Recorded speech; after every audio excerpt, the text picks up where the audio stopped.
You refer to the Ganga Jamuni Tehzeeb as a fiction Yes. created to show a syncretic relationship. Yes, yes. Now, if that's a fiction, what's your view of the base case, worst case, best case between the two communities in India? So I'll tell you how this creature came to be created. There is an element of truth, but the causal factors which are being imputed to it are flawed. Ganga Jamuni Tehzeeb is not the product of a foreign religion's ability to coexist. It is the product of the convert Hindu, his inability to give up his cultural roots. Language, Nariyal Phodna, Diya Jalana, is not the sign of accommodation of the outsider. It is the sign of passive resistance of the insider for a few generations until that is completely scrubbed off his Atma. So I'll give you an example from a different society altogether. After the Arab conquest of Persia, why did Iran or Persia become Shia and not Sunni? How did that even happen? It should have led to Sunnification of that particular country. How did it become a Shia country? Because if you look at, let's say, Africa, Latin America, and all these places, every community has its own way of resisting that particular imposition. And they find either local ways of resistance or, let's say, outside ways of resistance, which is, if there is no way I can escape conversion, I'll find something to counter the mainstream within. And there were two pillars of resistance in Persia: denomination and language. So therefore there was an insistence on Persian, and which is exactly the legacy of the Safavid empires and subsequent empires.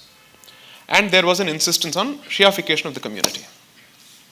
They saw that as their way of resisting the imposition of the Arab. Which is why at every possible opportunity, when even Humayun and Babur kept running away to Persia, Madad de do, they said, Shia ban rao, de denge. That's exactly was the olive branch of the term offered to them. 100% we'll support you. Umma, chumma, everything done. But you will effectively convert to the Shia denomination. That much is very clear. Similarly, if you go to, let's say, Africa, they tried to protect those non-religious aspects of their culture in the face of Abrahamic onslaught from both sides, because effectively the entire continent is the battleground for these two colonialities. Bharat is effectively going through the very same experience. It's a question of the inherent spiritual strength and other strengths of this particular community that you have still survived in larger numbers. That is never given credit to. So the subscription to the 12-verse Shia denomination by the, let's say, the Persians was in fact a matter of resistance. So Ganga Jamuni Tehzeeb effectively shows for a few generations that the convert is unable to give up his actual love for Mother Ganga and for everything associated with it. And how that is scrubbed off his consciousness is captured from the birth of the Wahhabi movement, not in the Middle East, but in the heart of Bharat. So around 1998 and 2000 onwards, that was a time when Rediff.com was still a great portal for fantastic articles being written on national security and whatnot.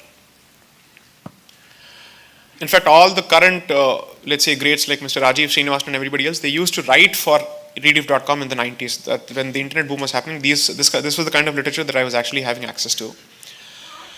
I remember from my memory of those days that the talk of the sudden Wahhabification of Indian Muslims was being aired as if it's the product of sudden infusion of Gulf money.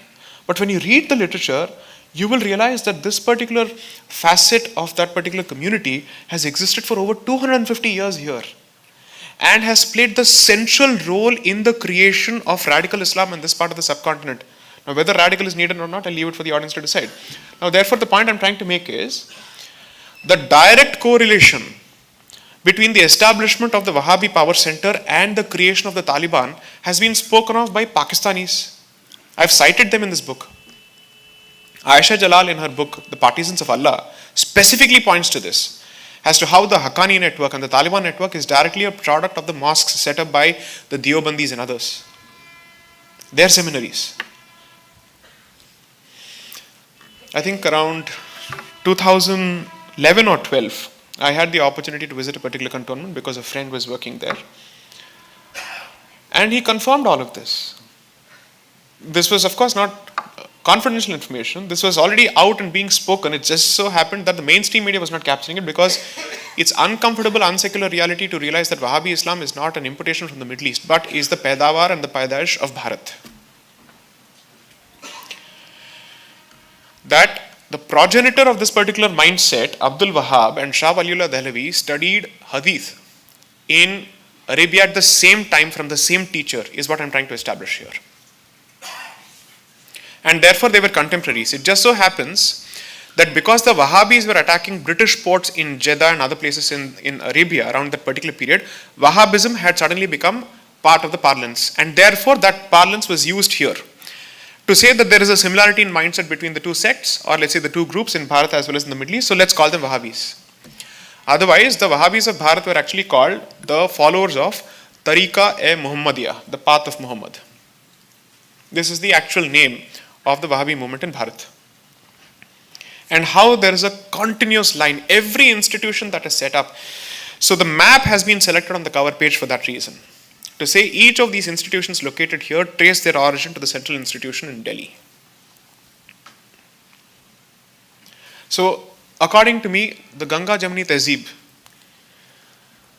is, even if it existed, a matter of past. And where it exists not because of the accommodation of another faith, but because of the inability to give up something and perhaps the resilience of the native to a significant extent. And that credit must go back to Hindu Dharma and nobody else. Now, coming to the second part of your question, what do we do next? I think we are hoping that economic incentives will do the job. I'm not sure it's a particularly great SWOT analysis. Because I don't think it helps to be so desperate to look for secular reasons and secular solutions to a religious problem. Then the goalpost is being shifted. And if you think it is going to lead to empowerment in a positive sense and the ability to assimilate and coalesce, well, the best of terrorists in this country come from well-funded Saudi countries or let's say Middle Eastern countries. It's not as if economics has made a difference to them.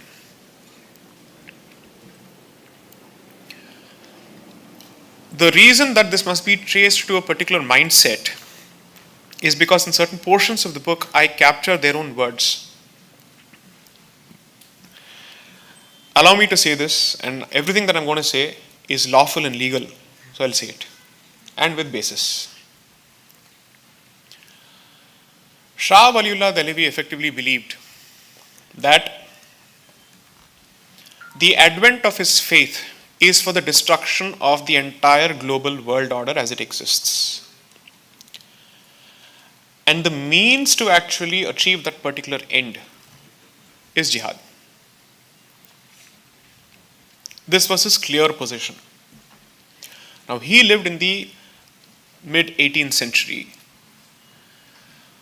Maulana Ala Maududi, Abu Ala Maududi, who was the one who advised Ziaul Haq towards greater Shariafication of Pakistan, believed in the very same thing. And it's no surprise that the rise of Taliban and the rise of this man to power and Ziaul Haq's regime all coincided. And his very clear position was to say that there can be a separation between the mosque and the state and that Christian style secularism is possible in Islam itself is haram. Everything is governed by it because it is seamless and never ending. Therefore, until that ultimate objective is achieved in terms of destruction of the world order and its recasting in Islamic mold, this will be a perpetual conflict. And that is, according to me, the founding DNA of Pakistan and everybody else who believes in the idea of Pakistan. You cannot negotiate here. I wish there was room for negotiation. The only way that this can be dealt with is in the very language that it understands, and whatever that language may be. And the ones who are following this path at this point and doing so successfully, unfortunately, these are terrible examples to draw inspiration from. Eastern Europe and China. Terrible examples. I say this myself. But they are the only ones who seem to be able to contain this particular beast. Either through stringent policies on border controls, which they unabashedly defend even on BBC, or the clear position of countries like China, of Russia. The problem is, since Bharat is essentially democratic in its spirit, it struggles to emulate any of these models. There is no doubting it, and I'm not going to hold this against Bharat for it. You may have the conviction of China, but whether the Chinese model works for you is something you have to ask, because that model is always on the verge of implosion because of the pressure that it creates. It's like a safety, it's like a pressure cooker that can explode anytime. There are no safety valves. Ask anyone who's a student of free speech jurisprudence, any Supreme Court, whether in the United States or Bharat, both effectively being the same because we look up to them, is that we say the reason why free speech is necessary is because when a person doesn't have the ability to change policy or to get things done the way he wants to, the only vent that the common man or the common person has, to put it in Justin Trudeau's language, is free speech, the ability to shout and vent and rant. That is one of the roles that is performed by free speech, which is a safety valve. उसका तो कुछ होना नहीं है, but चिल्ला लो, हम आपको दे देंगे. So democracy is contained oligarchy where multiple interests are managed as opposed to a limited number of interests. And you're given the belief कि आप भी इसमें भागीदार हैं. आप जीते रहो इसी delusion में. How was the Rajya Sabha created? Why was the lower house created? How the language of lower house and upper house was created, you should actually read in portions of the book. I've captured it. Since our geniuses were saying that we must be part of stakeholders, we must be stakeholders in policy making, legislative policy making, they created, let's say, certain electoral constituencies or certain elective components. Otherwise, previously it was indirect election, they changed it to direct election gradually. But to ensure that ultimate veto and power making, let's say, decision is in a body of bureaucrats, the upper house was created. The Chamber of Princes and so on and so forth. So that the wielders of power continue to have the veto. Power is not in getting things done, power is ensuring that your no has a value. Which is to say, if I say no, that's the end of all your discussion. Chintan Manthan ho gaya, it's over. The power of veto is the true value of power. Which is to say, are you the limiting agent in a chemical reaction? Then you will decide the rate of reaction. That's it. And whether it happens or not. And that is captured in the evolution of our bicameral system.